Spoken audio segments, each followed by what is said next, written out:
दोस्तों, ओपी नायर की संगीत यात्रा किशोर दा के साथ फिल्म बाप रे बाप से शुरू हुई थी, जिसमें किशोर जी और चांद उस्मानी जी मुख्य भूमिका में नजर आए। यह फिल्म साल 1955 में आई थी। पिया पिया पिया मेरा जिया पुकारे, चलेंगे सैया संग तुम्हारे। चोरी चोरी काहे हमें पुकारे, तो बसी हो गोरी मन में हमारे। लेकिन जिस गाने पर ओपी नायर जी किशोर दा पर चिल्लाए थे, वो गाना साल 1972 में आई फिल्म एक बार मुस्कुरा दो का था। फिल्म एक बार मुस्कुरा दो में कुल 8 गाने थे, जो कि किशोर साहब, मोहम्मद रफी जी और मुकेश जी गाने वाले थे। 5 गाने किशोर दा ने, 2 गाने मुकेश जी ने और 1 गाना रफी साहब जी ने गाया। फिल्म आराधना की अपार सफलता के बाद किशोर कुमार ने पूर्णकालिक गायक बनने का फैसला कर लिया था, जिसके बाद वो बहुत ही कम समय में बन गए हिंदी सिनेमा के सबसे बिजी सिंगर। किशोर दा ने फिल्म के पहले 4 गाने तो बेहतरीन रिकॉर्ड कर दिए थे, लेकिन 5वें गाने में किशोर दा ने पाया कि इस गाने में गहरा क्लासिकल टच है। किशोर कुमार ने ओपी नायर साहब से पूछ ही लिया कि वो इस गाने को मुझसे क्यों गवाना चाहते हैं, जबकि रफी साहब उपलब्ध हैं और जबकि उन्होंने इस फिल्म के लिए एक गाना भी गाया था।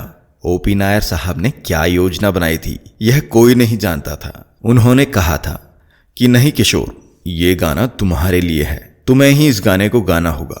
आखिरकार किशोर दा इस गाने को गाने के लिए मान जाते हैं, लेकिन इस गाने की तैयारी के लिए उन्होंने ओपी नायर साहब से 1 दिन का समय जरूर मांगा, जिस पर नायर साहब सहमत हो गए और उन्होंने 1 दिन बाद रिकॉर्डिंग के लिए स्टूडियो में आने के लिए कहा।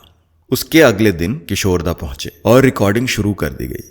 स्टूडियो में पूरी म्यूजिक यूनिट मौजूद थी, लेकिन जब किशोर साहब ने गाना रिकॉर्ड करना शुरू किया, अभी मुश्किल से 1-2 लाइन ही गाई थी, तुरंत दूसरे कमरे में मौजूद ओपी नायर जी ने, जिनके पास माइक था, चिल्लाए और कहने लगे कि किशोर, यह सही नहीं हो रहा, तुम बेसुरा गा रहे हो।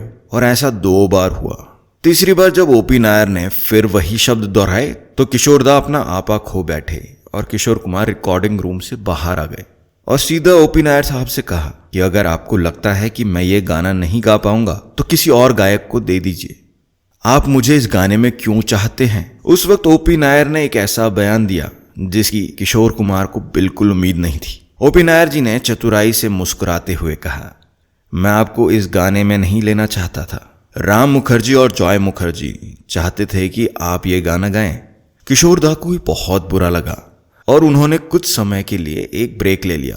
30 मिनट के ब्रेक के बाद किशोर दा स्टूडियो में आए और इस बार रिकॉर्डिंग शुरू होने से पहले किशोर कुमार ने ओपी नायर साहब से साफ साफ कह दिया था, जब तक रिकॉर्डिंग पूरी नहीं होती कृपया गाना रिकॉर्डिंग होने तक हस्तक्षेप ना करें या कोई कमेंट ना करें।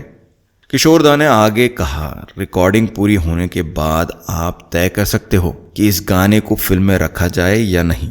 इसके बाद किशोर कुमार जी ने यह गाना एक टेक में रिकॉर्ड कर लिया था और जब वो बाहर आए तो आश्चर्यजनक रूप से ओपी नायर समेत सभी वहां मौजूद लोग किशोर दा के लिए तालियां बजाने लगे। ओपी नायर आगे आए और किशोर दा को गले लगा लिया। किशोर साहब को कुछ समझ नहीं आ रहा था कि आखिरकार उनके साथ ये क्या हो रहा है। ओपी नायर साहब मुस्कुराए और बोले, इस गाने को और प्रभावशाली बनाने के लिए मैंने जानबूझकर आपको बेसुरा कहा था और देखिए, मेरी बातों से आपको ठेस पहुंचने के बाद आपने उस दर्द और भावना को इस गाने में झोंक दिया जिसकी इस गाने को बेहद जरूरत थी। किशोर कुमार ने मुस्कुराते हुए सभी को धन्यवाद किया। इस गाने के बोल हैं, सवेरे का सूरज तुम्हारे लिए। सवेरे का सूरज तुम्हारे लिए है, उदासों के उनको नाशाद करना। यह गाना किशोर कुमार के क्लासिकल टच वाले गानों में से एक है। दोस्तों, आपकी इस बारे में क्या राय है? ओपी नायर जी ने किशोर दा के साथ सही किया या फिर गलत? हमें कमेंट करके जरूर बताइएगा। धन्यवाद दोस्तों।